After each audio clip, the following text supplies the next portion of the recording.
We are live. We promised you on Tuesday that we would have a special guest at least. Ian Rayner from the Cheltenham Exchange joins us, and Scotty, just from sort of the whole of the horse race and social sphere, has been roped in last minute, but with great gratitude, to be honest with you. We would have been all right without you, but it's always better to have an extra opinion, right? How are you boys faring, ready for the weekend? Obviously, we're all at Dublin Racing Festival. This isn't quite the same calibre, and the weather's not going to be quite the same. So, Scotty, come to you first. Excited for this Super Saturday? Yeah, I think it's one of the best meetings of the year, Dave. I really get excited. Newbury's if there was a local track, being in Jersey, it's my favourite track. So yeah, buzzing for it. I think it's a great meeting. There's always good quality. I think people downplay it, so I'm looking forward to it. I think it's a good card this weekend. Yes, get in. And Ian went over to the Dublin Racing Festival as well. A little bit poorly. You tried to infect the Irish ready for Cheltenham. Have you done enough of a number on Willie Mullins' O'Castle democracy and beat in the Betfair Hurdle? Oh, I don't know. I think I've upset Scotty with my snoring and I've infected everyone, as you said. But no, I don't know what to think about Oscar Demott. But yeah, it's as Scotty said, it's going to be a good. It's a good racing, probably the biggest weekend just before the festival, because then it starts to quieten down with 4 weeks to go. But we're ready, Dave. We're ready. Definitely. And I like Newbury the same as Scotty. We've seen each other there a couple of times for their winter festival. This is a particularly nice meeting as well, because the Betfair Hurdle is always good. And whatever you want to call it, the grade twos, they're always either competitive or we see a good horse. Jaime, speaking of good horses, have you recovered after Shishkin falling in the King George yet? Because you were bang on right with that. Unfortunately, you just didn't get paid out. He wins this weekend though, doesn't he? Yeah, he wins. And thanks for reminding me, Dave. Cheers, mate. Thanks for you. It's only off the back of me getting I'm so happy now Shishkin's running, yeah. And another I can't leave alone horse, Edwardstone, is running this weekend as well. Like, so geez, that's going to be some muggy double, isn't it?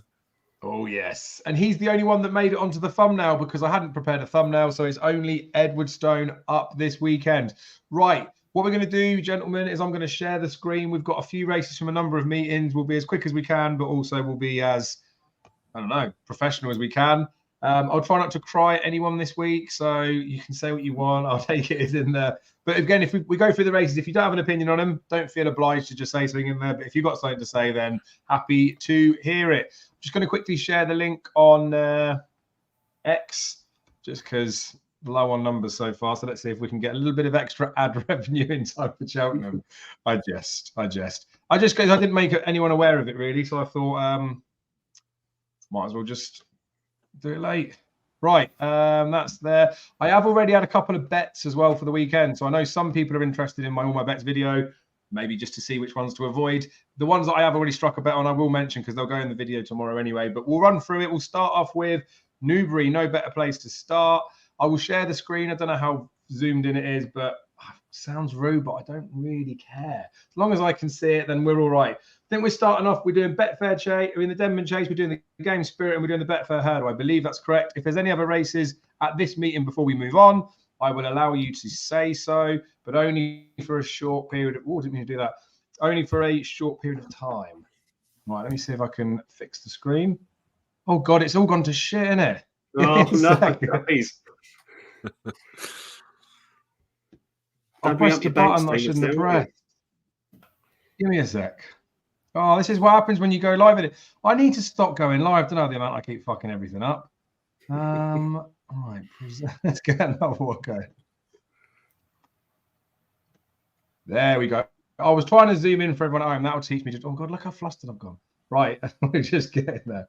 Anyway, the first race we are going to cover is the Denman Chase. Obviously, I've already touched on Shishkin's in there. Protectorate runs, Hitman, Sam Brown, and there's one other one. Does he know? Look at me remembering race cards.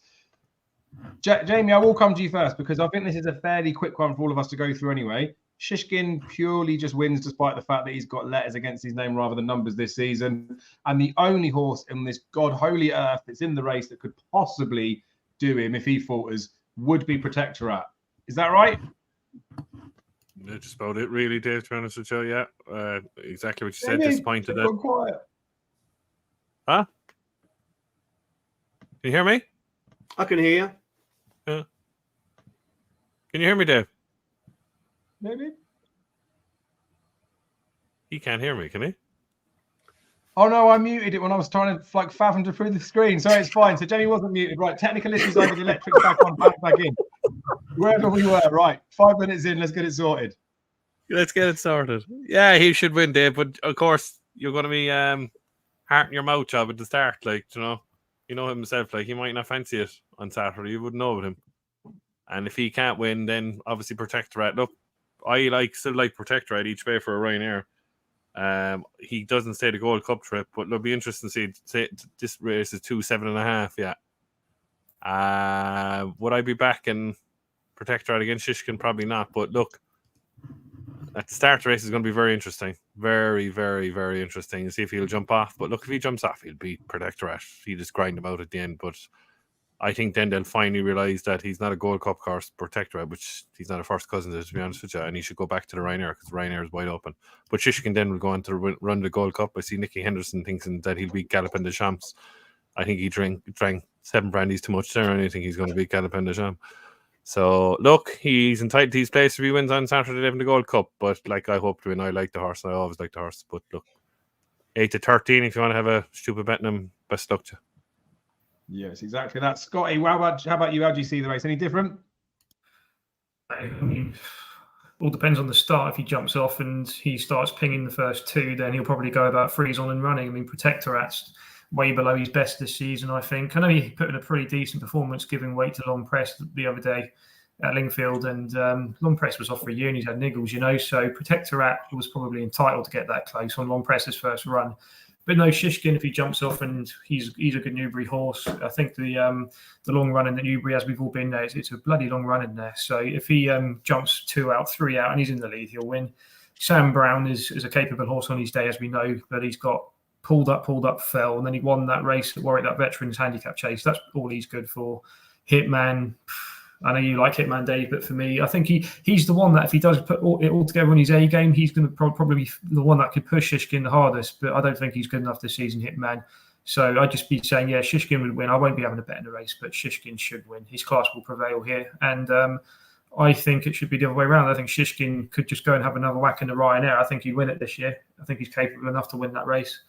But he's not a Gold Cup winner, let's be honest. Nice, exciting times. And when we did the running order, where we picked a few races from each one, we actually asked Ian to get the list, which is why we've got a Nicky Henderson tip in the first race from Ian. Cheltenham Exchange fans will all know that. Ian, I mean, it can't be anything other than Shishkin, surely. No, nothing at all, David. He should, as the lads have said, if he goes off, he wins. I was just looking at this race last year. I think Hitman and Does He Know was in this last year. Protectorate's the threat, 9-4, probably not too bad, but not much else to say, David. He should win. Piss home. Nice. That's what we want. We want a bit of pissing home in there. Right, we've had our first swear of the meeting. But we've also, from a naps perspective, if we're going to give naps at the end of the day, I feel like Ian's going to nap Shishkin on that confidence boost. Jamie's already touched on Edwardstone running, right? So some sort, I guess, kind of like lovable old rogues. It's in the game spirit. Now, it is bad ground at Newbury. There's rain all around. It's going to be like soaking in. I think it's going to be fairly tested and going. Hopefully it all goes ahead, which I'm sure it will. But we've got Edwardstone and Boot Hill, not necessarily vying for favouritism, but if you look at the top prices, 7-4, 2-1 respectively. Editor De Geet's in behind, trying first-time cheap pieces. That's a bit clutchy for me. Fernando Savola's won this the last 2 years, but couldn't win that stupid handicap a couple of Saturdays ago. Not in any sort of form for me. Amarillo Sky is the one that's been supported and been mentioned by a few people that I've done some stuff with earlier today. And then there's Calico in there who did pester Fernando Savola in that handicap chase, got the better of him, but is twice the price. I guess it's because Fernando Savola has won it here before. Just before I move on to any of you guys, my 2 penneth is Edwardstone should win this as far as I'm concerned. I don't think Boot Hill really wants bad ground. I don't think Boot Hill even wants to go this way around. I think he's better right-handed. Editor De Geet with the cheap pieces, just it kills me that a 10-year-old trying cheap piece for the first time saw what it did to a Shishkin. Like, I don't think it's a good positive to have against him. And for all that Edwardstone was pants at Ascot, far too keen, wasn't he? I blame Tom Cannon. Why would you put a horse trying for the first time at the trip when he's only got a couple more races left in him anyway at his age, and then try and settle him after 10 years of knowing the horse will not settle? Should have gone on with him. I think they will do something similar today. There's going to be plenty of pace on the race, and with it being testing ground, I think he could win. 7-4 is plenty skinny, though, and I imagine a lot of people will hopefully be against him. So I haven't bet Edwardstone, but I would probably consider betting him if we ever get any 5-2 or bigger on the machine. Maybe it is, but it's a good looking race. Could see different winners in there. Scotty, I'm going to fire it over to you. Who wins the Game Spirit, and will you be having a bet in it? I will be having a bet. It's probably something that it's not like a swing, but I think it's normally in this kind of race, the Game Spirit, you get class horses, Masterminded, Outlaw, those types of won it down the years. Normally you get like an improver that you think, yeah, he could be stepping up to Champion Chase material. These are all very exposed. Editor to G, Edward Stone, all Grade 1 winners. Funambule Savola won this race the last 2 years. And as a 7-year-old, finished second in the Champion Chase, and Erguin won the first year. But he's been too hit and miss this year for me. I think Fernando Savola's gone backwards. For me, I think Edward Stone had 2 tough races earlier on in the season, and I think that run at Kempton when he was Upton Trip, I don't think he needs a trip, Edward Stone. I think the ground over 2 miles will be perfect for him on the soft side. I really don't mind it. He was placed in the Betfair Hurdle here many years ago. He doesn't mind Newbury. If he didn't run at Kempton and finished down the field in that race that Banbridge won, he would have been 4-5, 4-6 for this race, and it would have been a good bet. But I'm with Amarillo Sky, funny enough, that you mentioned it. He's a Newbury specialist. Won his last 2 at Newbury, albeit in handicap company. And the race before that, he fell, I think, 3 out when he was going to win, I think. And just from Editor to G, he finished last in the Clarence House at Cheltenham in that race a few weeks ago. I can't trust him as far as I could throw him. And you stole my thunder with what I was going to say about Boot Hill. I think he's a handicapper, probably a Grade 3, very good Grade 3 horse. This is probably out of his league. He needs to go right-handed. I think Ascot Sandown in those kind of races suits him more. So Amarillo Sky is a big price at 11-1, and I will be having a pretty decent bet on him. And if I get 5 runners, got 6 runners declared, if 5 or 6 turn up, I will go each way as well. I won't be scared, and I will have a decent bet on Amarillo Sky. I really think he'll go well. Nice. I think he was as big as 16-1 when the race closed. Obviously, you can see there's floods of blue on Odds Checker in there. You never know. Some bookmakers might let you extend the places if you're getting them at big enough prices, but he does look like a fairly obvious shortener. Ian, what's your thoughts on the race? Unfortunately, there is no Nicky Henderson horse to go for, so you've had to put your studying cap on. Well, the horse I fancied used to have already pissed on him, and it's Editor to Jeet, funny enough. I was talking to Scotty beforehand, funny enough. You said about the first time chink pieces. I think the jumping errors at fault for his last performance. I think the write-up said about the third fence really knocked the wind out of him, and he just didn't perform after that. But he did win the Desert Orchid at Christmas. Elixir of the Nuts was third, and obviously he's come out and wants the current house since. I know obviously you have to look at John Bond and how pissed he was, but take that for granted. Few little stats. I saw that the last horse to win this and then win at Cheltenham was Altior 2018. But let's just face it, none of these are going to win at Cheltenham. But and Edward Stone, I'm not sure. He doesn't seem the same horse recently. He hasn't won since December 2022 when he won at Tingle Creek. And even you said about the different trips, the trip at Kempton, the Silviaco Conti, I think he was 24 lengths behind Banbridge. And I don't know what to do with him, but I'm willing to take a chance on Editor to Geet.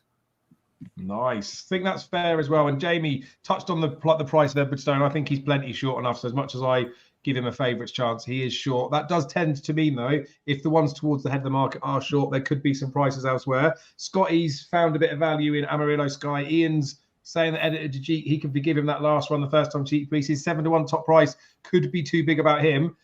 Who wins it, Jaime? Remember why we're on this channel together. You can say it too, mate. We're in with friends. Are we? Yeah, I was looking at this race, Boot Hill, exactly. You just took the words I was going to say, that he needs to go right-handed. Editor G looks like he's falling out of love with it again, but look, as Ian says there, that maybe chick pieces might kick him up the arse, maybe, and might put out a performance, especially now if the ground's gone, it goes bad, like, it was very bad.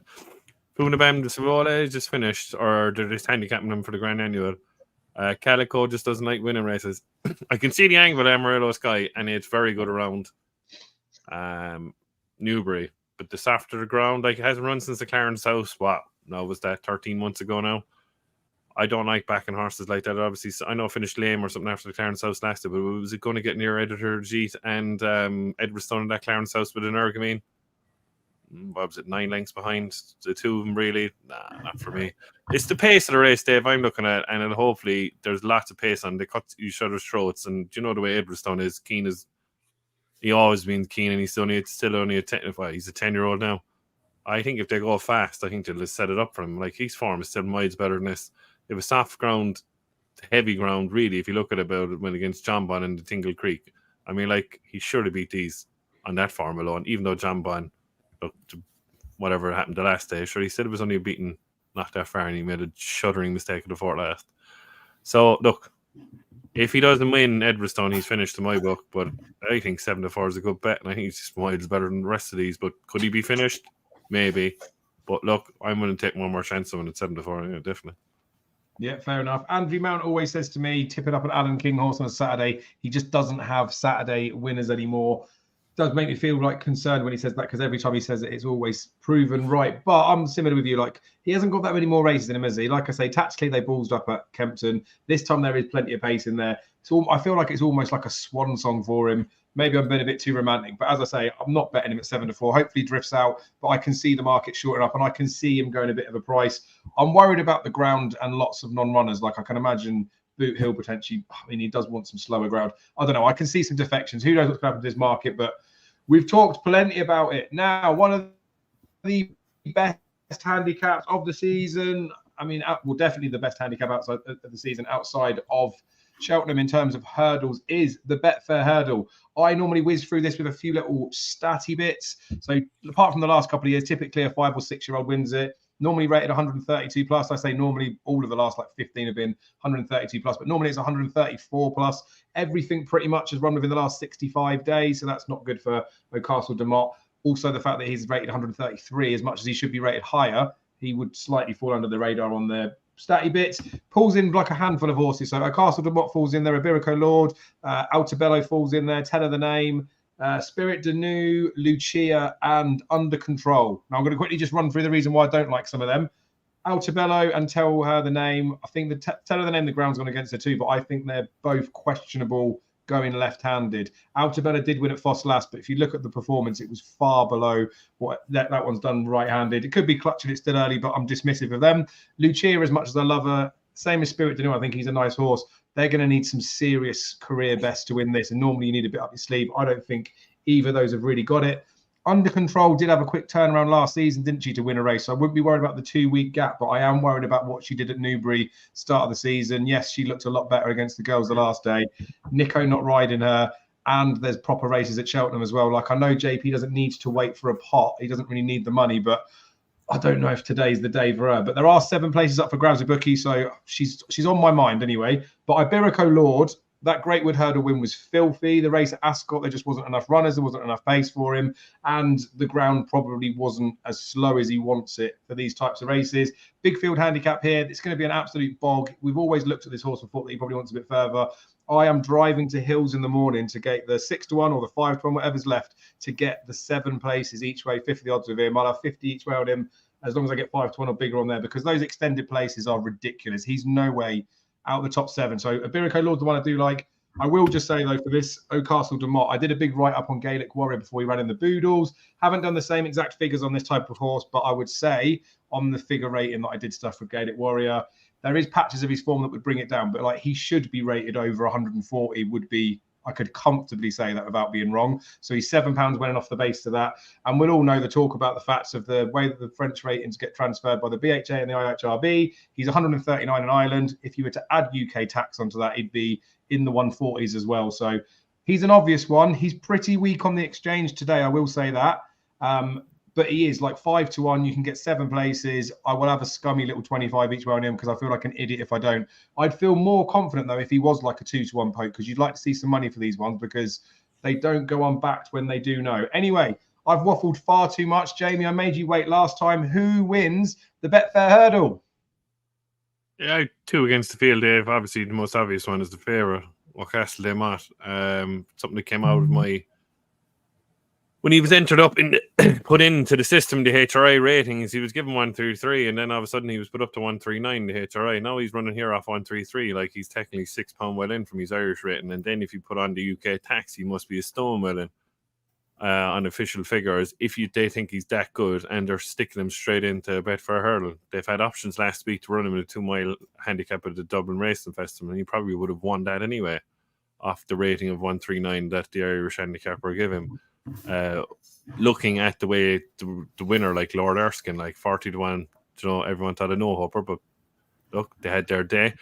Iberico Lord, I get where you're saying that it comes like, it needs pace, and obviously probably the better ground Ascot caught it out the last time. I wouldn't put you off because obviously Nico de Boinville has picked it over Under Control. But to me, with that, is that it couldn't beat on soft ground, and it was soft heavy last year in Sandown, and that was a DBF final, wasn't it, or something like that? I'm like, that day Under Control was off 128, and Iberico Lord was off 120. Now Iberico Lord is off 138, and Under Control is 137. So I mean, like, way better off than still than my Iberico Lord. But exactly what you're saying, Dave, and I agree with you. I really fancy her, but the only thing is, are they saving it for another day?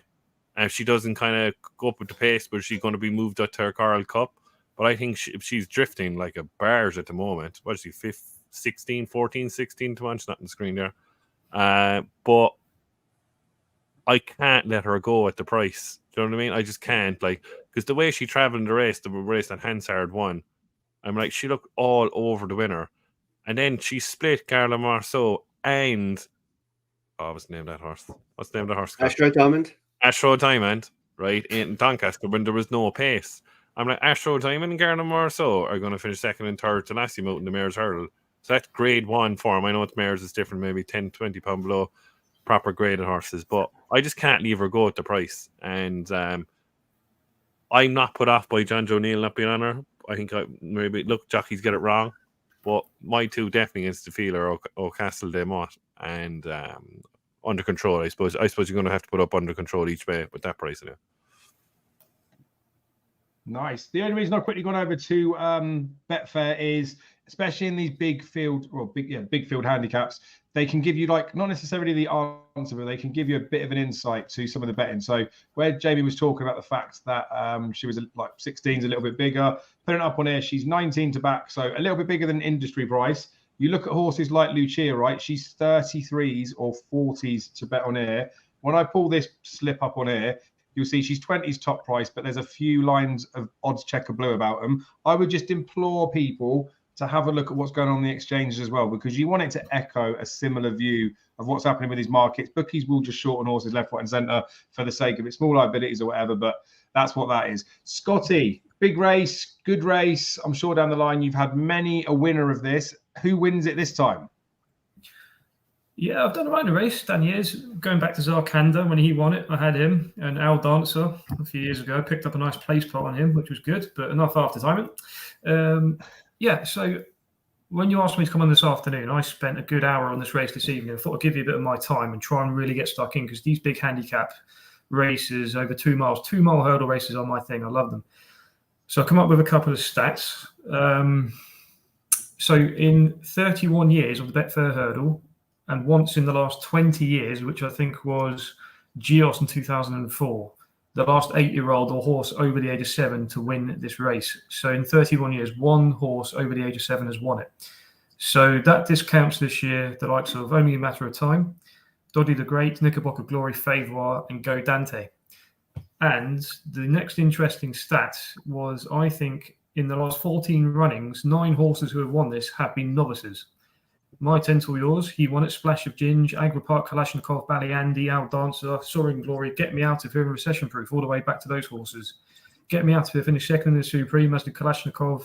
Ballyandy won a bumper. Al Dancer has been a pretty decent chaser. So horses going forward from the novice seasons will always do well in this race. So that narrows it down to the novices in the race. You've got Look Away, Tell Her the Name, Naas, Norman Fletcher, and Al Vanni, if I've said it right. For me, the form of those ones, that gets it down to only a few horses in the race. The form of Tell Her the Name and Naas has taken a bit of a knock from the Aintree race in the last couple of days, when Farron Glory, who would have won the Tolworth, Django Bay obviously won the race. He got beat today. Didn't jump well, didn't travel for his race. Farron Glory ran a stinker in the DRF, and he's drifted out to over 100 to 1 on the exchanges for the Supreme. So whether that's a physical issue or something else, take that into whatever you read into. But That narrows it down for me, and I really, really thought about it. And Look Away, for me, he's got the best form in the race out of all the novices. He won the Grade 2 at Cheltenham earlier on in the season, finished second in the Chalet to Captain Teague over a further trip than they'll be running on Saturday. But I think Captain Teague, the more I look at him, I think he's got a sniff in the Albert Bartlett for the festival. I think that form could work out well. Look Away obviously finished second to Iberico Lord in the Greatwood. So the form is well there in the book. But I think Iberico Lord, I can see the angle why you'd want to back him each way. Lucia obviously did you a big favour when she won at Ascot, which was lovely. It was lovely to see her win. Probably the only time I never backed her.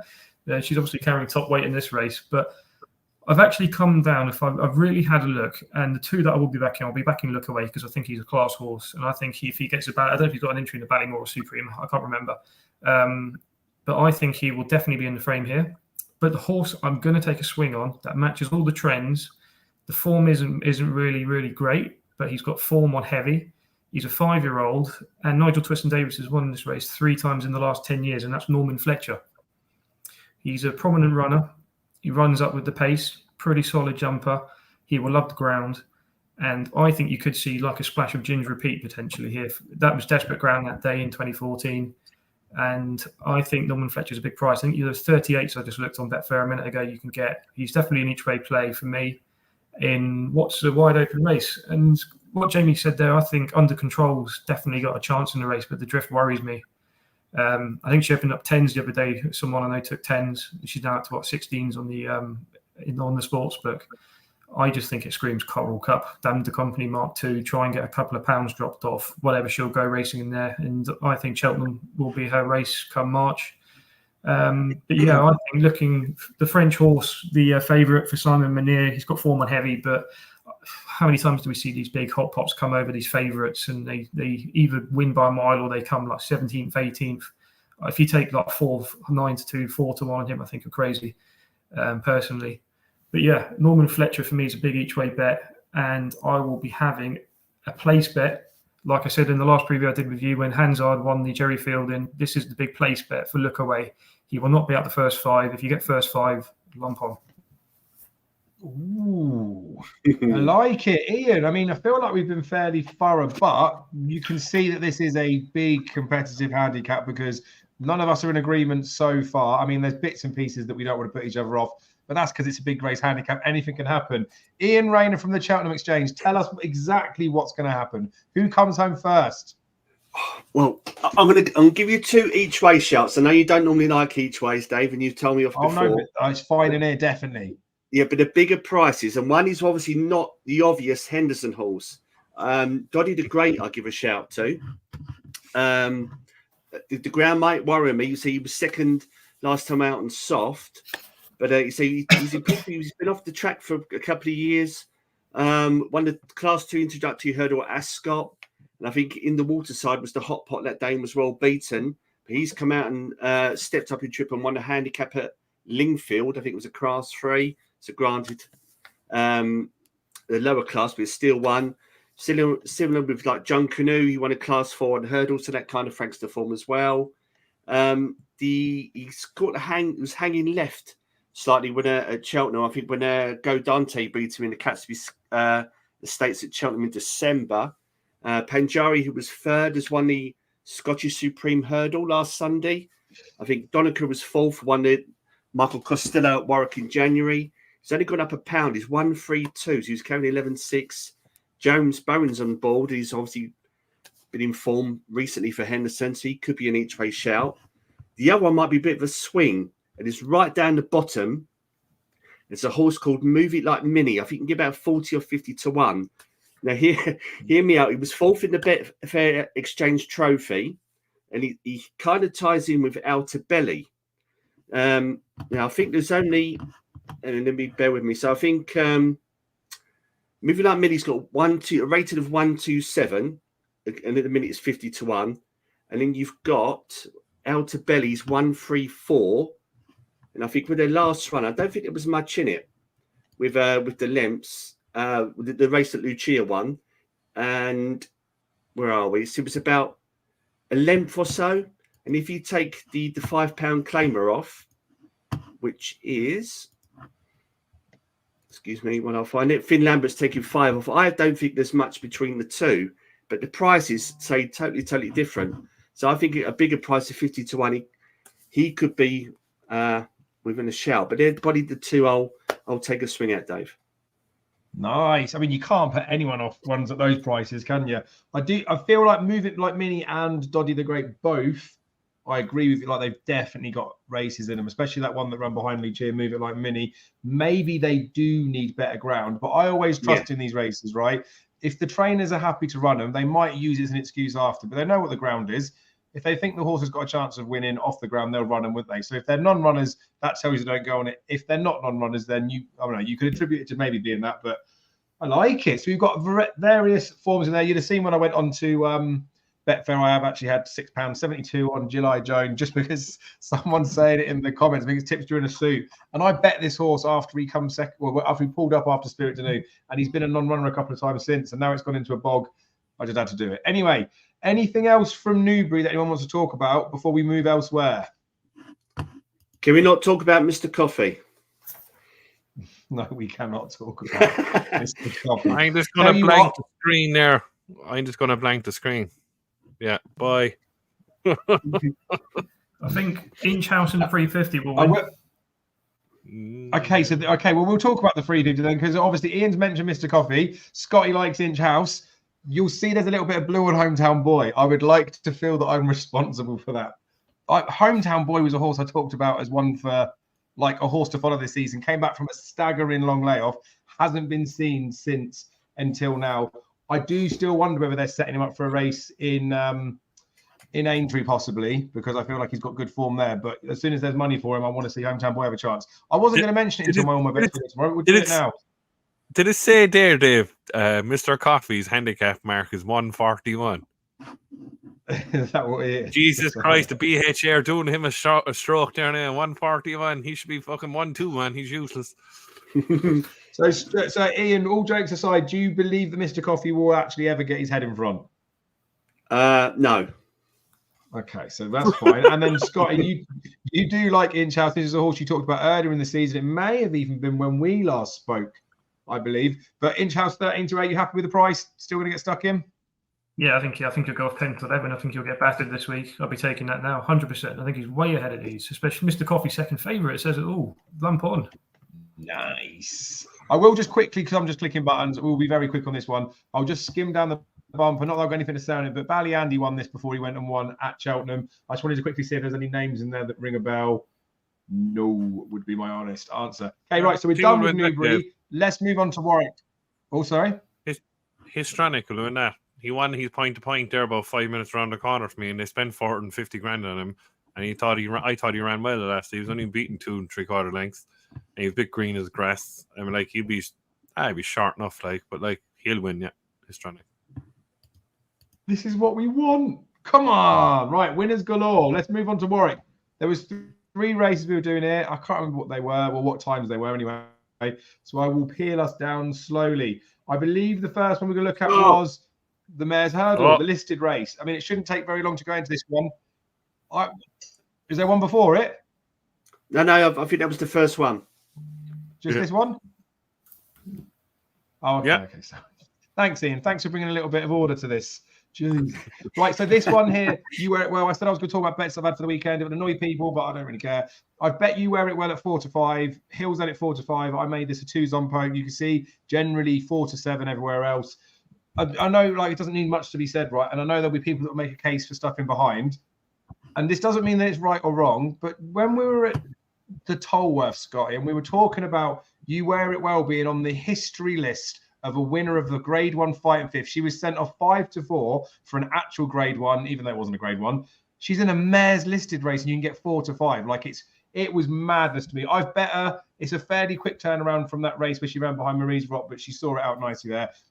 I think you wear it well wins. I wouldn't bet her any shorter than the 4 to 5. That was like my entry point to go in. So she is short enough now. But am I mad? These are the types of ones where I put in my all my bets video and someone will say to me, I fear for the boy. If you wear it well, gets beat. Scotty, do I have anything to worry about? That's 4 to 5 shot you'll see probably all season. My only concern would have been the trip, but the last day they didn't go massive. I don't think they went too quick when she finished second to Marie's Rock, and that was 3 miles. No worries at all. She is way ahead of these, and she will piss home. Yeah, that's what I think. And even the ill-fated Hermes, that was a bog ground that day in the Channel. That's 2 miles 4.5, wasn't it? She seemed to see that trip out all right. Ian, I mean, I know I'm obviously leading this off, and you feel like you can't have a dig at it if you don't like her, but 4 to 5 was obviously nice. She's not 4 to 5. Let's talk about her as the 4 to 7 poke that she is. Is You Wear It Well that much of a good thing, do you reckon? I think she is. She's got, what's her rating? 144. And I think even with giving the £4 to some of the others, I still make it. I think I think it's Sketatonic. Still needs to fry £3 or 3 lengths on You Wear It Well. And obviously you mentioned about the Marie's Rock form, third in the fighting fifth. And also she beat Lucia in the Mares Hurdle at Wetherby. If you want to go back even further, so obviously she won the Mares Novice Hurdle. And she was behind the stayers' favourite at the moment, which is Irish Point at Aintree. So I think that says it all, Dave, to be honest. It does, yeah. Like I said, the only nagging down the back of my head is, when something looks too good to be true, it always is. She is 13 days from her last run. And had I ever looked at this race, Jamie, just this evening and not this afternoon, saw she was 4 to 6, I wouldn't be betting her. But am I safe, Jamie? I mean, I'm betting an odds-on shot. Surely I'm safe. Well, you're on about the 4 to 6, I think. Still a good price there, to be honest with you. I know 4 to 5 is unbelievable, but like 4 to 6, I'd still be steaming in there. I'm going to have a big bet in her. I don't know why. I just am. Just cover the day and then do stupid things afterwards, maybe. Do you know what I mean? Be brave. Be braver. Do you know what I mean? But yeah, that's buy money, regardless of the price. But she's not going to go 4 to 6. She should have got 1 to 3, like. Surely would have got 1 to 3, 2 to 7, like. She should be, like. So she might all the rest of them are they're chronic crap around her. So like unless she just bombs, yourself, Dave, it can happen. As you say, too good to be true. But like what she opened there I can see you scrolling 11 to 10, 5 to 4. Why didn't we get that price? Madness, isn't it? Yeah, madness. But she'll win in a canter. Absolutely. Well, we'll see how she goes on the exchange and stuff. Like Market Vibes would get me. And I talk about this so many videos, don't I? I say it very often. How the fuck can you trust women, full stop, in general? That's especially true. when it comes to racing as well, when they're in a certain level. But she's pretty consistent, right? She's done all right. I know the fighting fifth wasn't so good, but anywho, we are. Right, the Veterans Chase. I've actually been reliably informed that we only need Ian to talk about this one because he's going to absolutely not only nail the winner, but the whole entire analysis of the race. So, Ian, the floor is yours. Yes. And then Okay. I guess that's probably it, isn't it? Right, here it goes. So, obviously, the horse you're going to talk about is Do Your Job. Still be running in Class 1 races. He was 7th in the Old Roan at Aintree.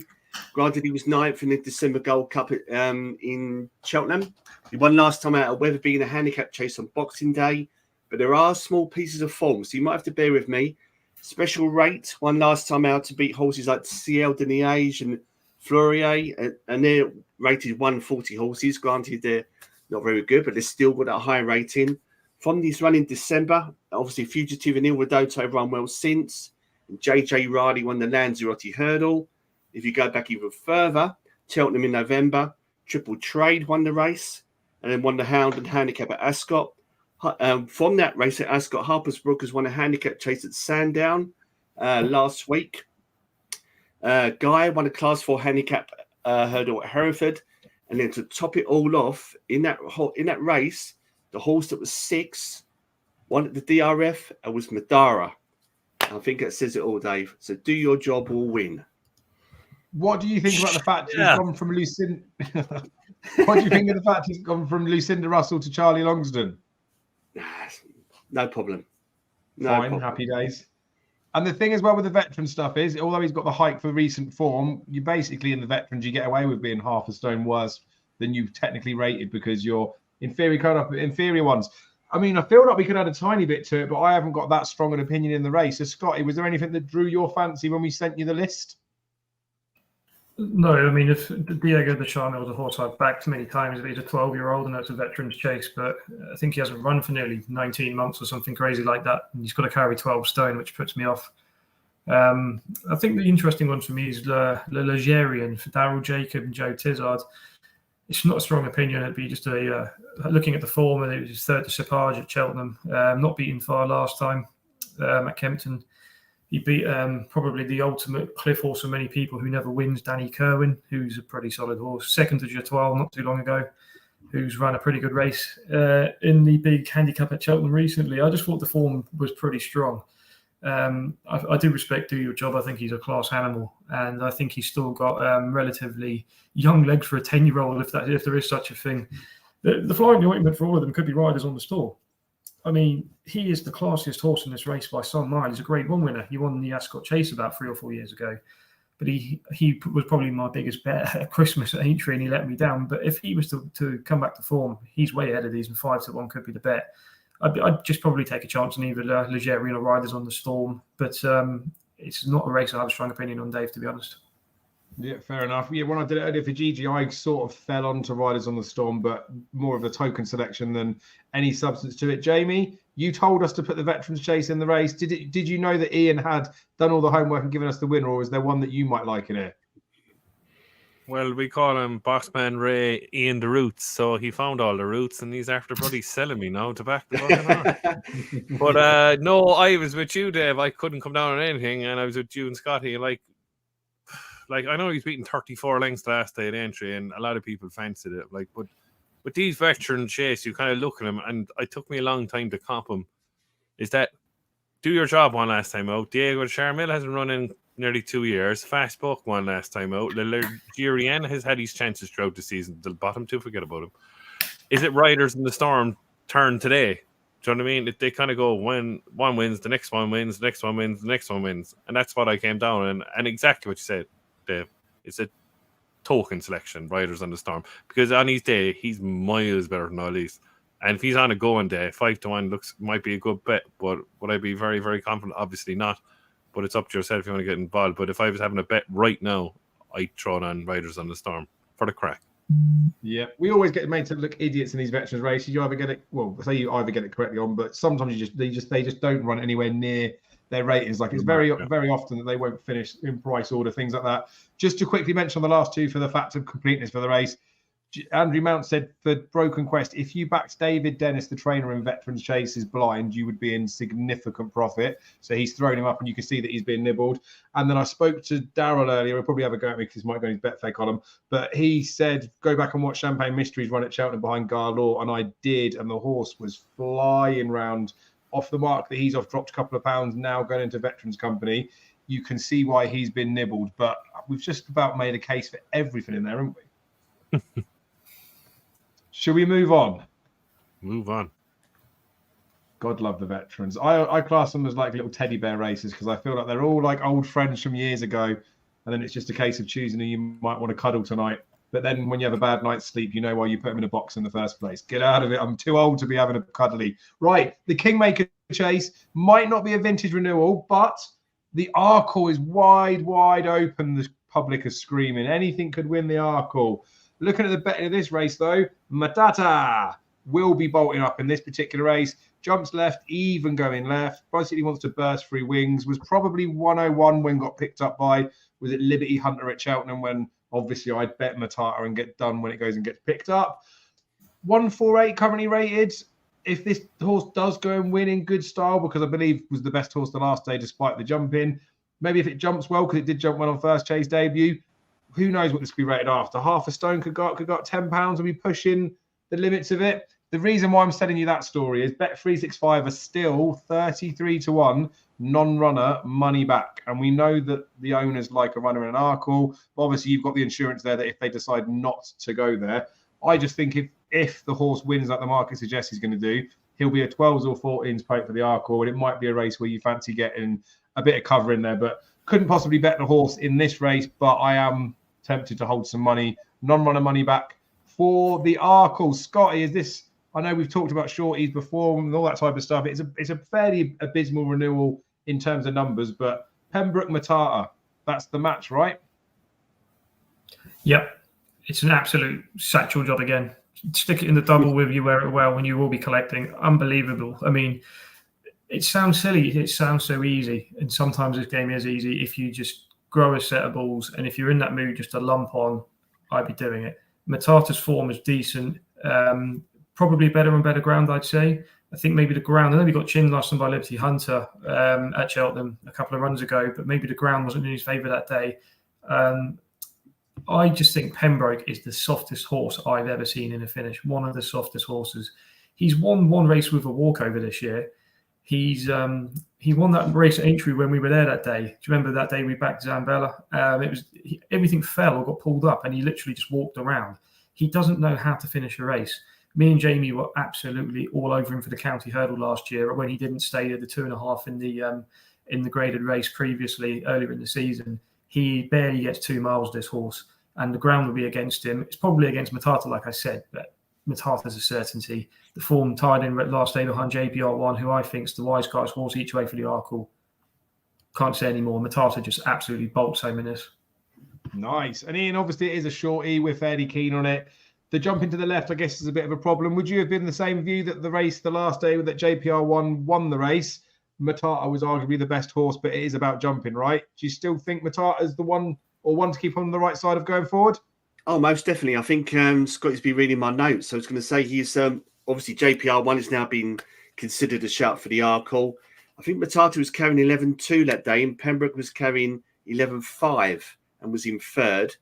I think I made it about 7.5 lengths behind. So they're the same weights again. So I make it that Matata should win by about 10 lengths at least. So nice distance bet. So facts. Mathematician facts. Yeah. So yeah, Matata took for the win, I think. But yeah. Yes. Short enough though, isn't it, Jamie? And we spent enough time talking about 4 to 9 poke. Do you want to add anything? I know that you like the horse. Exactly what Scotty said. Just stick him in a stupid double. You are well, and you're going to get paid. Happy days. Anything else from Warwick, gentlemen? No, the crowd fly. So we were going over to Naas, I believe, before we looked at a couple of Sunday races or a couple of Sunday meetings, providing everyone wants to stay on and do it. The first race at Naas we were going to cover was this rated novice hurdle. I always call it a novice hurdle. It's not. It's the rated 4-year-old hurdle. I think there's been pointers for this into the Boodles in previous years. I want to say Jazzy Matty, but I'm sort of making up. Someone will have better knowledge than I have out there. I'll be honest with you, I didn't really look into this race in any sort of depth. I know there's been lots of talk about this horse, Nara, so it just now glancing and seeing the fact that, yes, giving £7 away, but seeing that's a 9 to 1 poke seems a bit strange to me, but I haven't looked at it with enough depth. We're going to Ireland. Jamie, let's go straight to you, live from Naas.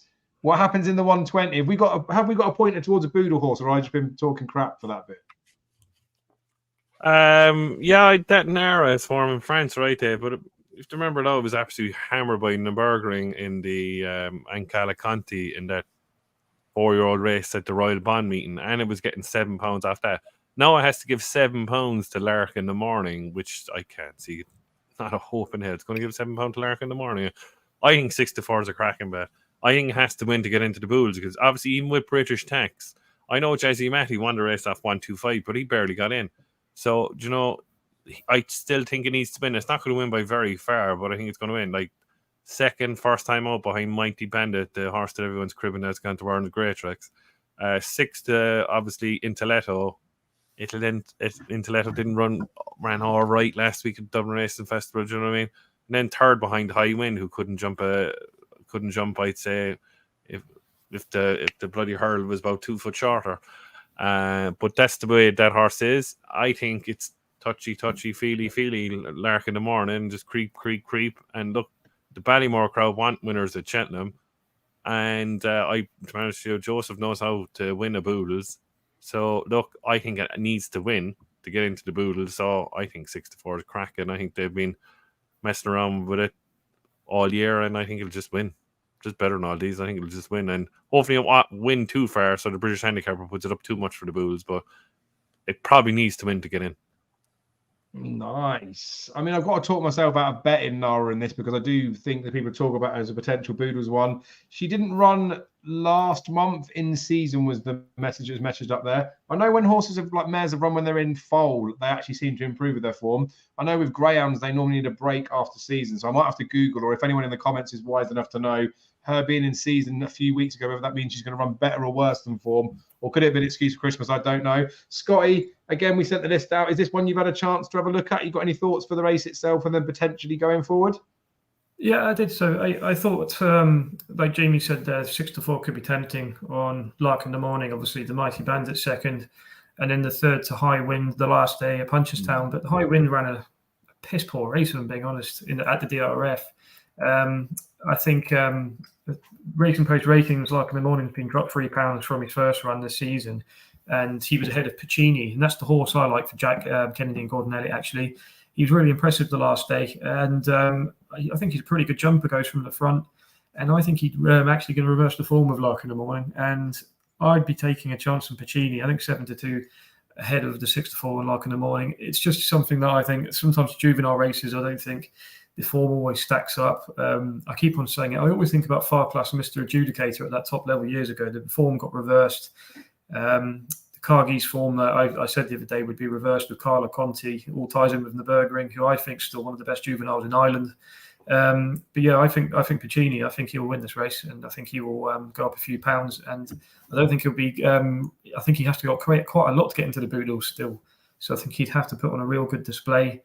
But yeah, he'd be the one that I'd be interested in, and I think he's progressive, and I think he'll reverse the form with the favourite.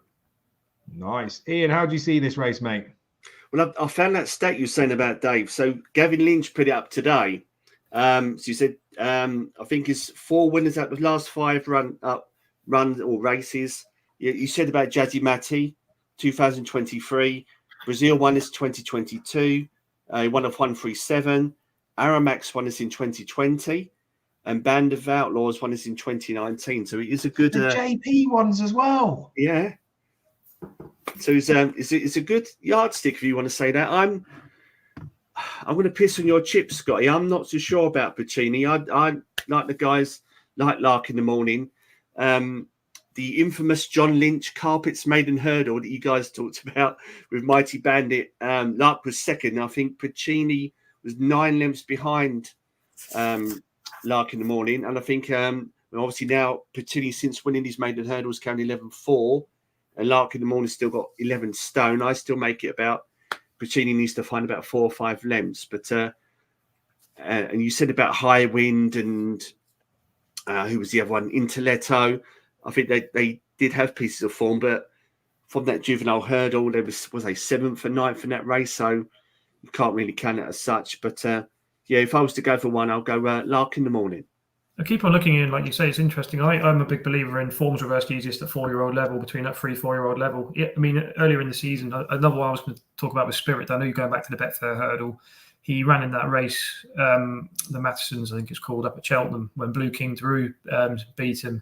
He's come out and he's improved bundles for that first run of the season. And obviously, Blue King Drew's ran another cracker in the Grade 1, the Long Walk at Ascot. I mean, they're not up to this level. It's just the angle I look at with the 4-year-olds. So I wouldn't surprise me just on the ratings, looking at lengths and all that stuff. It's just my angle on looking at the race personally. But nice. Well, for those that are interested in the Nara thing, which I've obviously said, just bring it up. And it doesn't matter. Any horse that wins this could be the little line that goes into the Boodles. 16-1 non-runner money back for the Boodles, just in case anyone was interested in that or not. I mean, I know you can go and look yourselves, but yeah, I might be tempted to go and stick a little holding bet on that when I get to Hills in the Morning. Who knows? Punty, just taking a punt, haven't we? Just gambling it. We just gambling for the sake of gambling. Right. The next one we wanted to look at Naas is the Opera Hat Mares Chase. I mean, if there was one before this, then you can all get. Now, interestingly enough, right, the market wasn't formed when I looked earlier. Me and Jamie talked about this one after Tuesday night when we were looking at some races that we might want to cover anyway. And I was buzzing at the prospect of Allegory de Vassy, Riviere de Tail, Instit, and then even Mascada thrown in, sort of all clashing against each other. I don't want to say they're much of a muchness, but take Instit out of it, right? Because Heskin's on board and it isn't in the same caliber as the rest of these, despite getting a bit of weight. They are pretty closely matched, right? £2 difference between Allegory de Vassy, Mascada, and Riviere de Tail, even though Mascada and Allegory de Vassy are the same mark. There's a significant amount of weight that's being given to Mascada. Mascada was supposedly needing the run first time up at the beginning of the season. Also, we've got to remember that Naas, I mean, unless I've got this wrong, it's left-handed.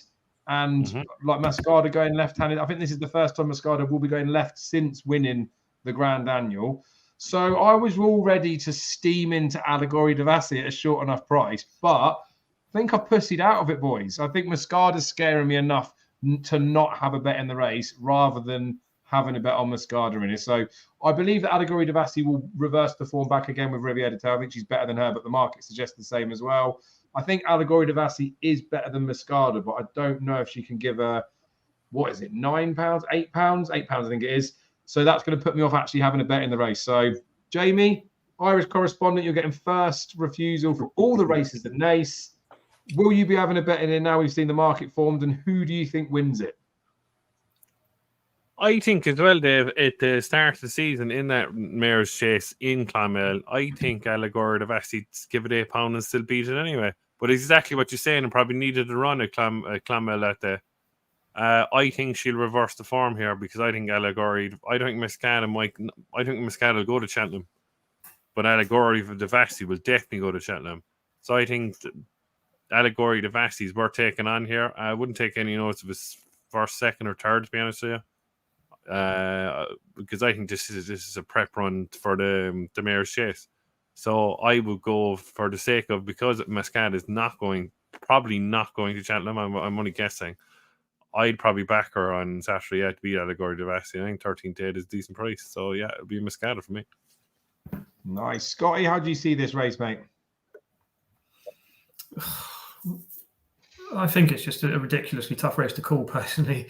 Allegory Devassi is a nut job, isn't she? I just think you can't trust her. I wouldn't want to back her ever again, to be honest, unless she really puts 2 or 3 good runs together and you get a sniff of 4 to 5 one day, something like that.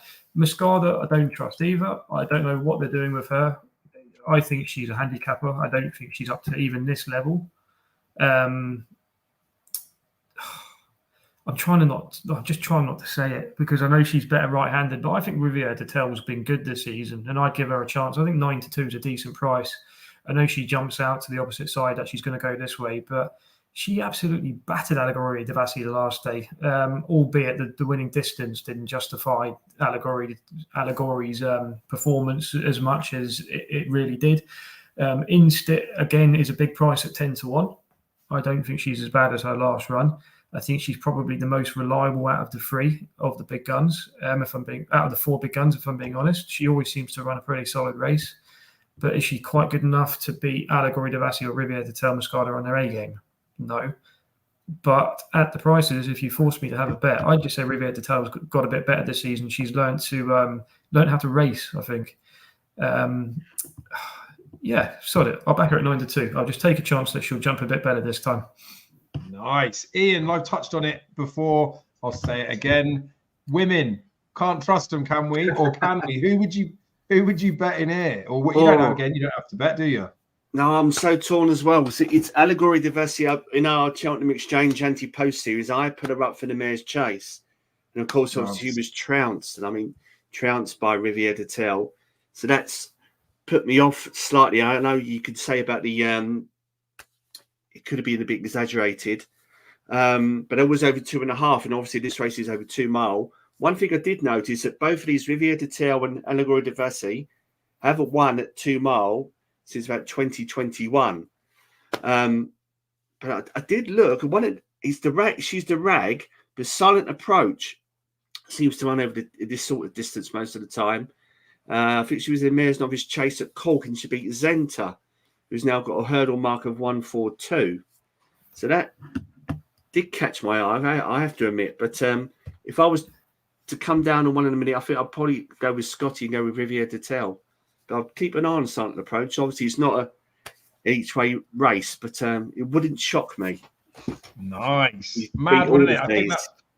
I think that sums it up, doesn't it, for the Mayor's Chase? Like there, we've given a bit of a mention and probably a creditable mention to all of them. The thing that kills me with this, though, is when obviously prices obviously do dictate a lot of it, but if they were just running all like, I don't know, in a straight line or anything like that, I know that most of them wouldn't run straight. And I know you can't trust Allegory Devassi, but I just think she's the best of all of these. And I just don't want to pay. Like she might win by 20 lengths, and I'll look back and think, oh, I'm annoyed, but I won't be annoyed about it. But I'm obviously annoyed enough not to have a bet. The worst, I don't think the price is that terrible either. But I'm going to leave it. I won't be having a bet in there unless it's in all my bets video tomorrow. But probably not women's races in it, and especially someone like Allegory Devassi who has let us down time after time. Right. We also wanted to talk about the Hunter's Chase, right? This is actually quite a good one. We're getting to that time of year now where there will be fox hunters. There might be clues going into Cheltenham. Look at the names of this. Animix, probably start of this season, was still favourite for a Supreme Novice Hurdle. Favourite for a Supreme about 8 years on the spin, wasn't he? Battle over Doyen. I talk about Doyen's not training on, was in the Ballymore, was bad at Cheltenham. Fucking goes and wins a point to point, didn't he? Talk about Doyen's can't train on, he won at 11. Billaway, the stalwart in this discipline, but look, he's 12, old enough to smoke. Hardline's the same. High Tack, it's on the line of the sort of fresh, younger legs coming into this 7-year-olds. You'd imagine if either of those was able to do a Billaway in, they've got to be well fancied. Ramillies, every single one of us at some point would have given Ramillies a second, third, fourth, fifth, sixth chance. And look at him, he's got a string of ones near his name. Don't know so much about some of the other ones, but all in all, I don't think many of us would class ourselves as experts in this field, but surely this is going to be a very informative race. So again, Jamie, because it's in Ireland, I mean, is there anything we need to know about any of these horses? Because I can't pretend that I would know anything about them in terms of form lines, whispers, rumours, or anything like that. But I know that Billaway is at least a very good yardstick. So I'll be watching this with, I want to say bated breath, but that's probably not right. I'll just be watching the race, basically. Have you got any pre-sight to the race? Any things that you think might happen, could happen, or we should be watching? Oh, this is the better day in this. Better day all day. And it's on the line. Absolute good thing. Absolute good thing. Second in the 100th Chase last year, David Cheltenham. Like, I know now it got a stone the last day from Ferns Lock, right? But like Ferns Lock, I think this needs soft ground. Now, I do fancy Ferns Lock for a 100th Chase, but the only thing I have going on to Cheltenham, Ferns Lock, I think if they go really fast to Cheltenham, he'll be out on his feet, where it's on the line, has the experience of Cheltenham last year, and has that. Like they've Derek O'Connor booked, right? Ferns Lock then came out at Thurles and absolutely rocked up in the race and won the previous year, right? That's funny. And in that race in Down Royal, they had Ramillies. They were first and second. It's on the line in Ferns Lock. And the race at Down Royal on St. Stephen's Day, Boxing Day, Ramillies is miles behind them. Ramillies only coming out now and won 2 Mickey Mouse points. So I wouldn't take any notice to that. Now, I know it has form one last year around in that Naas race over 3 miles to qualify for National Chase. But this It's on the line is a 100th Chase horse that is going to improve and improve. Definitely has a chance, but I think it's favourite for the 100th Chase alongside Ferns Lock. So, battle over Diane for me in a proper race doesn't stay at 3 miles. Billaway is finished. Animix will turn up maybe when no one backs it in the 4-runner Donkey Derby around Fairyhouse later on in the season. But It's on the line is the bet of the day here. I think whatever price you get, just back it. Nice. Have you got? Would you have any foresight to what price? I know it's a very horrible thing to say in a race like this. Like it is 7-2, second favourite for the Hunter's Chase. Do you think it'll be because it's a Hunter's Chase at the end of the day, right? It's not. It's going to get get 6 on, is it? 6-4 top price 2s, maybe, Dave. Okay, well, we'll keep an eye on the early shows because these are the types of ones that could get in there. I saw the whole entire crowd, everyone in the room was cheering. Yay, Jamie, when he said It's on the line. I'm guessing you boys do agree. So, Scotty, I'll stick with you as the second. It's on the line. You got anything to add to Jamie's blossoming review? Bet of the weekend. It's on the line is the bet of the weekend. The form is there. It's just so strong. I think this is the next on the fringe. This is the next Hunter Chaser from Ireland that will win 2 or 3 festival races. I'm convinced this is a monster Hunter Chaser. Absolute monster. And again, what Jamie said, battle over Doyen went off favourite for a Ballymore, doesn't stay 3 miles. I think Hardline went off favourite for an Arkle, barely got home over 2 miles that day. Ramillies has won a couple of Mickey Mouse point-to-point races. Animix is just weak. Billaway's got his slippers and his pipe. He's an old man now. He could run a good race in this. But yeah, my God, It's on the line is an absolute machine. I think he wins, like I said, 2 or 3 festival Hunter Chases. On the fringe, South Supply. This is going to be one of the Irish bankers after he wins on the weekend for March. Definitely. 100%. I mean, Ian, it sounds like you're going to add some more fuel to the fire that responsible gambling needs to remain, but It's on the line a good thing for you too? Yes, it's not much else to say. I'd say in my notes, it's what Jamie said earlier about, you mentioned about Ferns Lock, and I think it was given here on a stone, and what was it, beaten half a length? So I think his second favourite at the minute, 130, I make on the line.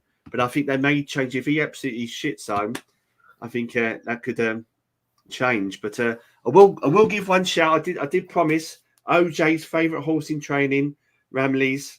He's telling me he's 20-1, no runner, no bet. Could be an each-way shout on the day, but yeah, it's on the line for me, so I echo what the boys have said. Nice. I mean, I like I say, I'm no expert in the Hunter Chase field. I don't try and claim to be. I will obviously like to have a little bet in there. The one that killed me years ago is It Came to Pass, because he was a horse that was in my horses to follow stuff. Wins at a massive price, didn't he, at Cheltenham? And typically, especially on the Friday, like you'd have a couple of quid on anything at big prices, wouldn't you? And I didn't touch him, and I feel sick because I didn't do it. But I remember in and around that period, right, doing stats on the race. I'm sure Soulsify was the last 7-year-old to win this, and it's all, I think he was an 8-year-old when he won it after, and it's been double digits for the last, I want to say, 10 years in the race. Is that enough to temper enthusiasm we've got on the line for Cheltenham, or we're just talking about this race on Saturday, right? It needs just like exactly what you're saying, Dave. It's time Soulsify came along, right, and it needs fresh blood. The Hunter's Chase, it does. Like, do you know what I mean? Yeah. And exactly what you're saying, like, you know, like to have a few bets in the Hunter's Chase, but a lot of people like backing, and I'm not being smart, a lot of people like backing a so-called favourite good thing in this so they can actually make a few quid after the Gold Cup, and people do back it, and they're going to, exactly what you're saying, they'll lie out their teeth if they're not, right? But I think this is the next, I agree with Scott, I think it's the next one, because exactly what I said, I'm repeating myself, sorry, the Ferns Lock, I think, will be put out of his feet. I think it needs real soft ground, where this horse has been round. If Derek O'Connor broke there, obviously Derek O'Connor is going to be on it again at Cheltenham, and he won't be that. I think he was on last year in the race. I don't think he's going to be that far back than he was. I mean, like, he came home like a train. He'll be up further up this time, and I think exactly what Scotty says. This is a lump job, and I think he'll win at Cheltenham as well. Yeah. So in that sense, right, just to be the last line of the Hunter's Chase, 7-2 top price he is pre-running like this weekend. I don't know if that's best odds guarantee. I mean, non-runner money back. I think he's 5-2 non-runner money back. Would you all be saying get stuck into him for the Fox Hunters before he runs this weekend, or would you be tempted just to bet him and then leave it till the day and bet him again at Cheltenham? Is the time to strike now? I'll say one thing, Dave. Sometimes William Hill, they do bet where they win on the weekend or on the Saturday and for the festival. I would probably be, depending on what the price is, I'll potentially be tempted to do that. I'd probably say it'd be about 5-1. It'd be about 5-1 that double, I reckon. And I'd take the 7-2 for March and just have a single. Yeah, you get more value out that way, I think. But I can see what you're saying. Are we having a bet for Cheltenham, Jamie? No, I'd leave it go, Dave. No, I would. Yeah, I'd back him Saturday and I'd leave it go, because you're going to get the same price on the day, and you're going to get higher than 5-2. They'd probably be 3-7-2 to field anyway on the day. Yeah, fingers crossed. Fair enough. I just wanted to just to put it out there for clarity to people out there, because we do got excited about these ones. If he ends up being a terribly short price on Saturday, then some people might just think, fuck it, I'll back him for Cheltenham instead. But sometimes it's worth it. You have to think of one thing. On the Friday at the meeting, you've got Sergino, who's going to go off odds on, and you've got Gallop in the Shump, who's going to go off odds on. If all the doubles and the trebles go onto this horse, it's on the line, it could go off at 13-8 favourite. So again, I'd be taking the price now. That's just the way. It's all opinions, isn't it? But then imagine Sergino and Gallop in the Shump get turned over, and the bookie satchels are full. They're giving 8-1 the field in the Fox Hunters. That's all it is, right? It's opinions and all that sort of stuff. And I guess he's not exactly like a 10-1 fight for the Fox Hunters, is he? Well, he is what he is. We've done plenty of time on there. I think that was all of Saturday. Was there anything from anywhere else for Saturday we want to talk about? And I was going to do best bets of the weekend, but we know what Scotty's and Jamie's is. Ian, your best bet for Saturday. Can you think of one? I'm going to go with the old boys. I'm going to go with Do Your Job to win the Veterans Chase. Oh, madness! Wins. I don't really feel like I want to offer up a Saturday bet, because I couldn't put you where it well up for all the fact that I like it at a short. I'm not giving you one for Saturday. I'll tell you all my bets, whatever I've had a bigger bet, and you can worry about it then. I mean, we've been an hour and 10 minutes, gentlemen. Would you like to continue and do a bit of Sunday? Yeah. Go for it. I've got stuff for Sunday anyway. It's up to you. Oh my God, this is lovely. What are people saying in here? Travelled back from Luton. Luton is a shithole, Martin. I don't live too far from there. What a dog of a place Luton is. Imagine that. I should put that in the subject, shouldn't I? And then you copy through the playoff final, which is even fucking worse. It's a horrific place. What a time we're talking about. Cheltenham Festival and Luton. So there was Navan. Was there some at Exeter as well we wanted to do? Exeter and Navan, yeah. Oh Christ, I haven't even looked at the Exeter ones. But anyway, we'll be quick on this one. I'm pretty sure this will be fairly quick, and I'd imagine we'll be in bundles and bundles of agreement, especially in the first race, right? I know it sounds very like blasé of me to be, well, blasé about this race, but Brighter Days Ahead looks like a genuine Mares Novice Hurdle, like serious contender for it. Yes, she's got to give weight away to this lot, but there can't be any one of us that's going to be taking her on Sunday, is there? Brighter Days Ahead will be short enough. She will just win, right, Ian? Well, do you subscribe to the Racing Post, Dave, the members club? They do sometimes. They do reviews of the races up a couple of days ahead, and for Brighter Days Ahead, if all they've put is shit zone, that's it. That's the review. Shit zone. That's what the Racing Post have put. Shit zone. That's it. She does, didn't she? Though, surely. Yeah. Scotty, you look like you want to take her on.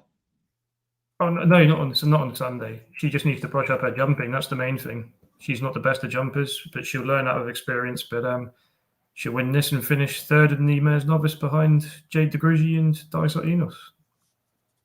Simple as that. Wow. Madness.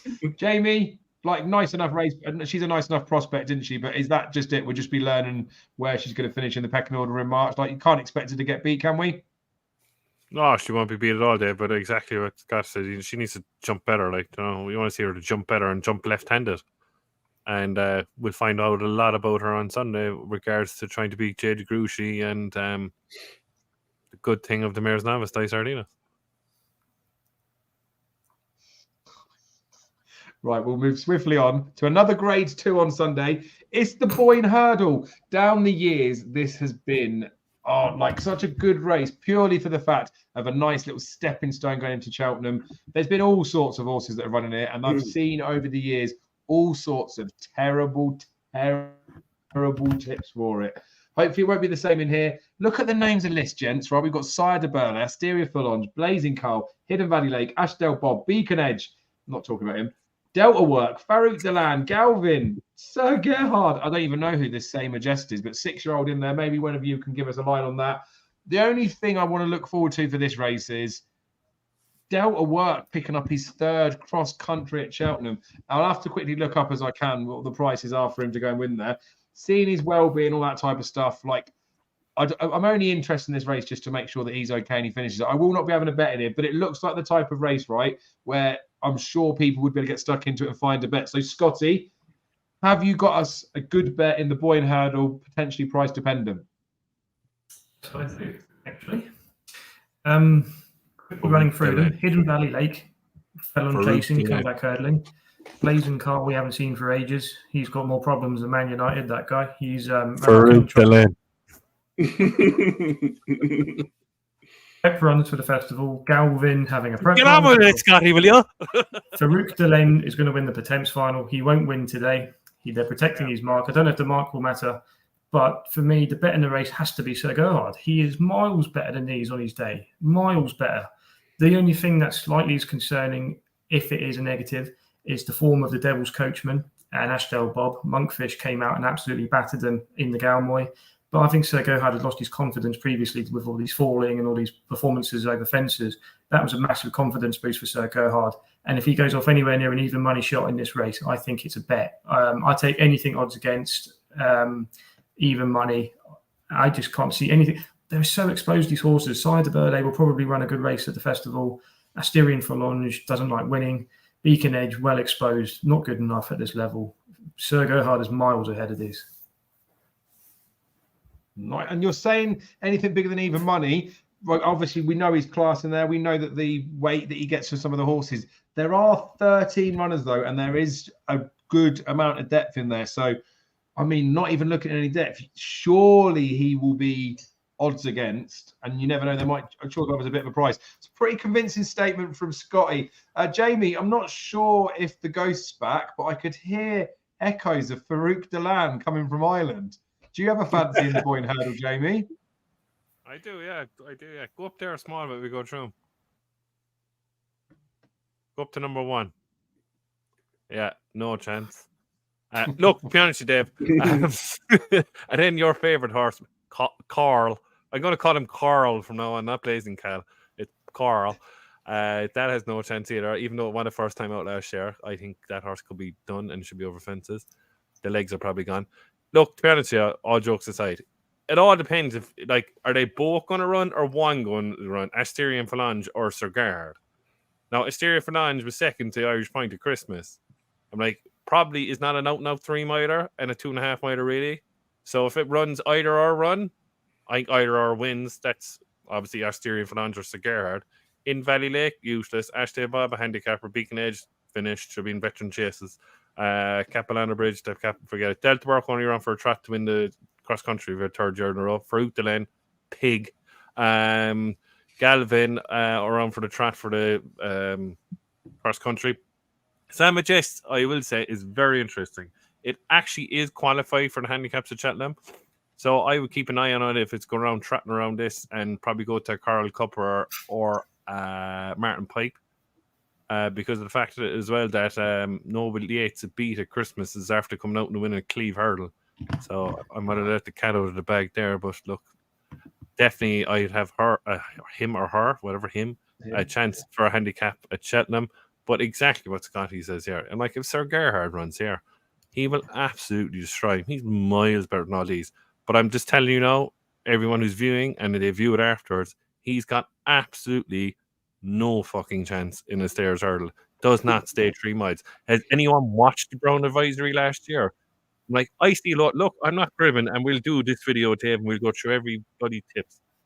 I will crib every single person on YouTube who tips Sir fucking Gerhard to win a Stairs Hurdle when it couldn't win that worst Brown Advisory I've ever seen in my life. The clue's in the breeding, Jamie. He's a Jeremy.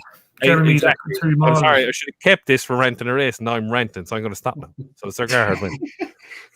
I like it. Ian, so we've obviously got fairly convincing views there from Scotty and from Jamie. Sir Gerhard, you on the bandwagon? I am, yeah. So I've only wrote a couple of little things. I looked back into 2012, and the favourite, apart from a couple, always wins this race. So Sir Gerhard's the favourite, then he's just going to win, isn't he? Ashdale Bob, I think, needs to find about 7 lengths on Sir Gerhard. I think Tiger Roll was the last horse to win this race and then win at Cheltenham, which was the cross country. And as the guys have said, this is normally used as a race ready for the stayers or the cross country. But yeah, I can't see Sir Gerhard getting beat. And I did write about Blazing Coals, and you said about him winning this last year, first time out. But can he do it again? Probably not. But and I saw Scotty's face when he said about Farouk Delan. Oh, he was fuming. They're good old boys, and there's plenty of like nice horses in it. I did touch the beginning about a Delta Worky type thing. He's shorted up in lots of places. Again, he's still 4-1 non-runner, money back with William Hill. So again, when I go to the shop tomorrow, I will be having a few quid on him for March. Exactly what you're saying, Dave, because you saw it obviously during the week, and everyone saw it, that Eddie O'Leary came out and said now complaining why he's going to the Rayner. So I mean, like, they surely know that Delta Work's going to win the cross country again for the 3rd year in a row if they're putting complaining on the Rayner. 100%. Fill your boots job on Delta Work to win another cross country. I think so, and the perk of it will be if I get so I can't see him ever bigger than 4-1, so I can tie up a ton in it now, and then nearer the time if he does shorten up and it boosts anything else out, and I can get a bit of cover, I could probably back 2 or 3 of them and get 6-4 for the winner. But you've got, like, again, we're talking not so much about Cheltenham stuff. It's Cheltenham, minute. We're going to chuck some things forward towards it. There is times in place now. I don't want people to let this race go, have a few quid on Sir Gerhard, and then miss the fact they could have got on the cross country. But then you can roll your winnings up, right? You can do whatever sort of bet you like, right? Was there another one? Oh my God! Of course there is. It's 10 the up. 10 up. Oh, so the good thing about a 10 up is we know historically this is a race that Willie Mullins likes to qualify horses. All the trainers do like to qualify the horses for the National Hunt Chase. It does tend to move bits of the market depending on what goes on with them. We saw Corbett's Cross full the other day, right? I'll just quickly give a line on him because it was a collision, right, between the two horses. Think of the size of a horse, the amount of damage they could do going into something. When a couple of them collide, admittedly mid-air or that type of stuff, and they fall on top of each other, imagine any one of us barged into the other when you're out and about. It's going to leave some sort of bruise, right? And then your normal daily activities can't continue as they were before. So I don't know what it is. Emmett's going to have to come out and confirm some stuff. But I know that he was very well supported for a National Hunt Chase. That has to be significantly concerning, given the fact that we've only got 5 weeks until Cheltenham. And there's no way in my mind off the back of that. Sure, he may have just come unscathed. He might be completely fine. But there's no way that he would be able to do regular work, I suppose, at the moment. I know there's time for him to recover, and there's obviously horses that are running in this that would recover in time for Cheltenham. But that was like unfortunate for Corbett's Cross for that to happen in the way that it happened. But it's put me right off having any concern with him. I've already bet Minella Kakuna for the National Hunt Chase. I still think it's got a proper chance. I think Nick Rocket, does he need to run in this to qualify? Is what it is, right? It's a fascinating looking race anyway, isn't it? And sometimes with these ones, if you fancy him for Cheltenham, I know people will say they just need to qualify. Sometimes it's worth betting him in here. There was one a few years ago that went off short for, I mean, it's always William Mullins and Patrick Mullins, isn't it? That won here. I want to say another Manila something. I can't remember what it's called. It got well beat at Cheltenham, but it did win here in devastating fashion. So sometimes you can get your stake money for Cheltenham back by betting him in here. Anyway, I've talked far too much about an opinion of who's going to win the race because I royally don't care. Manila Kakuna is going to win in March. Jaime, who does win the 10 up if someone wants to have a bet though? We'll quickly go on through them. Favre de Champ will not give these £5 anyway. American Bike, it's just pants. Corbett Cross won't run. Flanking Maneuver was placed in this last year when he couldn't win a race. Lucid Dreams won't run. It's Sanicia. Oh God. But yeah, exactly, Dave. You've touched on one, and the other. Kakuner's qualified, so probably needs, like, what you have to be. You have to be in the first three, don't you, to qualify? Don't you, over 3 miles? Isn't it? That's the stipulation. Yeah. Four they've got to complete. I think. First four, yeah. Like, Kakuna might not run, mightn't he? Might not run. So if by process of elimination, Nick Rocket will shit home here. I think this is eventually, like, they finally get the trip that he wants. Do you know what I mean? I know he's fourth that day behind what? 3-card Bragg, Corbett's Cross, and what's the other one? The lads fancy Monty Star. He won the 2.5 mile race there, or beginner's chase, and it was a shite race, whatever. But you could see the way he was running up the straight fairways, the further he was going, the better he is. And I think whatever price you get here, he'll rock up here. Because Kakuna is qualified, surely Nick Rocket runs there, and I think he'll just win. I think no horse will beat it. Nice. So I feel like I'm going to come to you, Ian. I know it's not Matty. I think Matty was American Mike's one of his biggest fans. He beat Fact to File, didn't he? So I know Jamie's been dismissive of him there. Do you think that maybe now they've talked about this horse being a nice horse, this is going to be what his discipline is? This is going to be his trip? He's just going to be a boat? Would you give American Mike any chance? Or if not, who do you fancy? I would give him a slim chance, American Mike, but I'm opposite to what Jaime was saying. I think Minella Kakuna could win this. I know he won the 3 mile chase at Navan. I think it was the end of January. And I think, funny enough, he got whooped by Fat to File, who won at the weekend. But that was, again, over 2.5. And he's now the favourite for the Turners and the Browns. Minella Kakuna never been out of the top 3. You said about Nick Rocket. So this is, I'm trying to get my head around this. I don't think he's ever run over 3 mile. So you guys said he needs to qualify for the National Hunt. It'd be interesting to see how it goes. And I wonder just how it could be interesting to see who, after this race, who Patrick picks. I think by the feeling and sounds of it, I think he's going to pick Nick Rocket. But if Minella Kakuna does win and wins impressive, I just wonder if he might change his mind. Well, definitely. And we've got to talk about Embassy Gardens, probably favourite, because now Corbett's Cross is probably bruised and battered. But then we've got Grange Clare West out of the Brown Advisory. Something's got to drop into that, haven't they? And like maybe the classiest horse of this race might end up going in a Brown Advisory now, which means Patrick's choice gets even easier to ride Minella Kakuna. Scotty, wry smile from you there when I mentioned Embassy Gardens. I mean, you'd look at the betting and you'd think that would be Willie Mullins' first string for the National Hunt Chase pre this race. Not saying he should run him in here, but I don't know. It's interesting to see what's going to end up going there. For the sake of this race, though, depending on who runs, who do you think wins, and who do you think of these would have the best chance in March? Nick Rocket will probably win this race. I love Favre de Chamdou. I mean, I'm a real big fan. I think he was not as bad as he showed the last day in that race behind Flooring Porter and who won the race? Was it Grange Clare West? I can't even remember. I just looked. Anyway, I think Nick Rocket will drop down to the Browns. I think he'll win here, drop down to the Browns. Jaime doesn't agree. I think they've had Embassy Gardens for the National Hunt Chase for. I think Embassy Gardens. Embassy Gardens. As well. And I think Manila Kakuna could even be a Browns horse. He's got class over 3 miles. He won a Grade 1 as a novice hurdler over 3 miles. Wouldn't surprise me. I think Patrick's had Embassy Gardens in his back pocket for his ride for the National Hunt Chase. The form ties in with Sandor Clegane, who Favre de Chamdou's been given beatings to. I think it's a no-brainer. Manila Kakuna and Nick Rocket one of them or both of them could end up in the Browns. I still wouldn't be surprised to see Factor File turn up in the Browns, but again, it shows that Paul Townend probably won't take the ride. I think Mark Walsh could have the ride there. I don't know if that's how it works. Or I don't know if he can nick the ride off him. And with all the rumours about Iroko coming back into the frame, he could end up in the Turner, so JP might not need Factor File for that race. You just don't know. It's really hard to predict at the moment.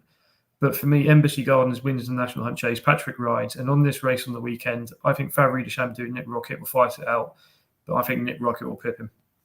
Nice. And I think it is that case, and it like Willie Mullins, as much as we talk about their horses could go anywhere, if he's got one from the head of the market, he'd probably be very reluctant to move him. It's been said in the comments there in it. But this is just the state we're in at the moment, right? It's exciting. There's potential flies in the ointments. Things could go left, right, and centre, couldn't they?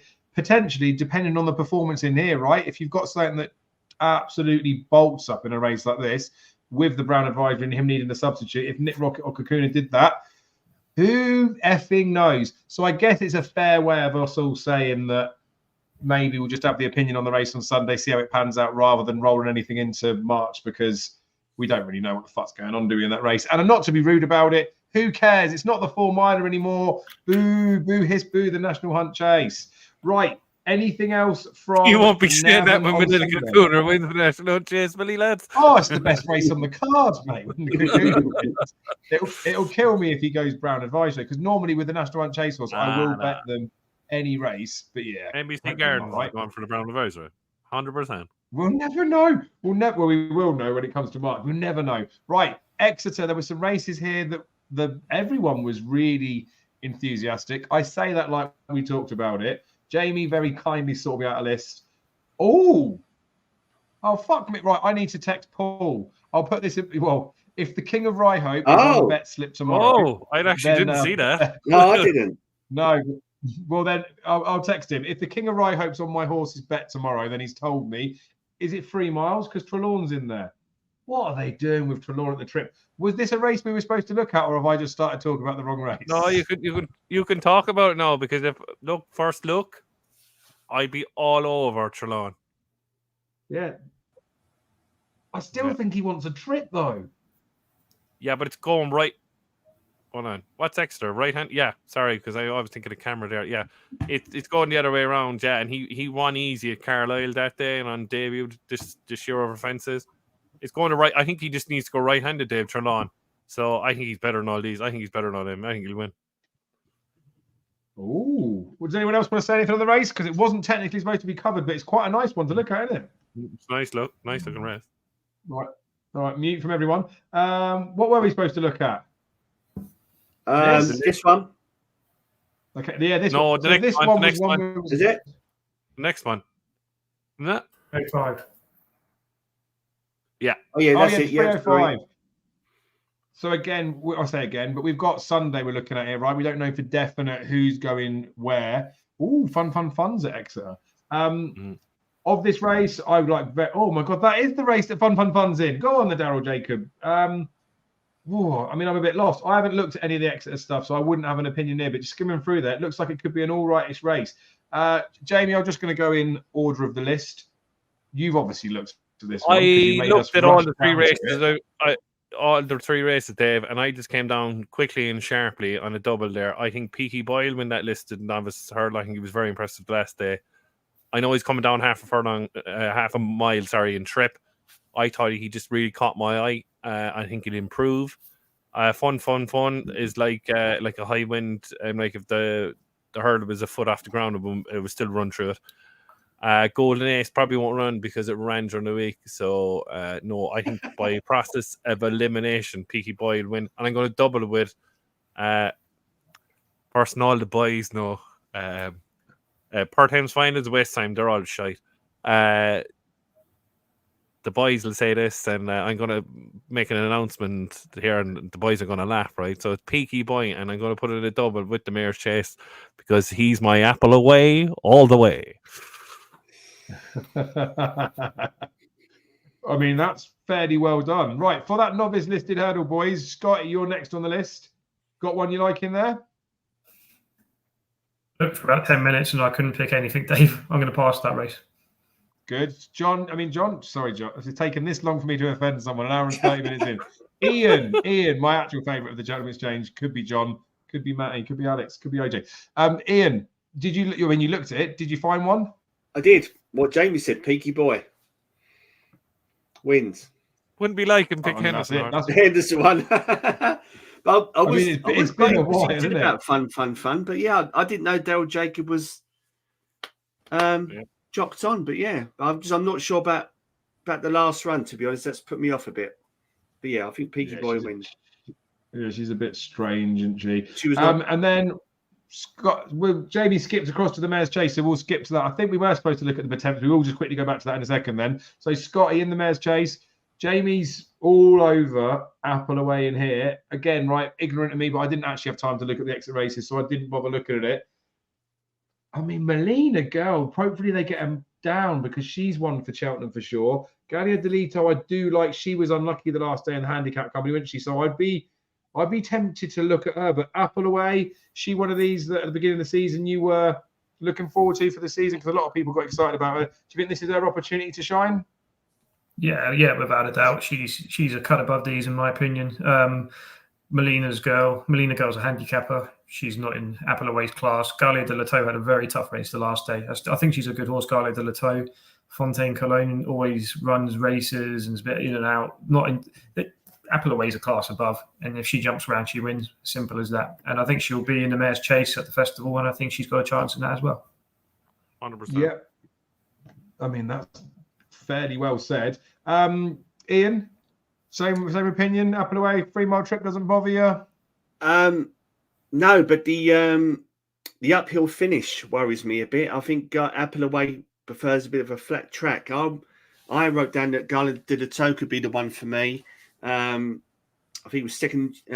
She was second in January at Warwick, beaten by a Silver Lining. I think only 3/4 of a length, but was getting nearly stone and a half. And then you got, I don't know if you can factor in fact the Jerry Fulmer entry in the mile of May, and obviously we'll see what happened with Galopin Deschamps. But yeah, it's just that I wonder if she prefers a flat track, and that's slightly put me off a bit. But I'll go with Galia de Lato.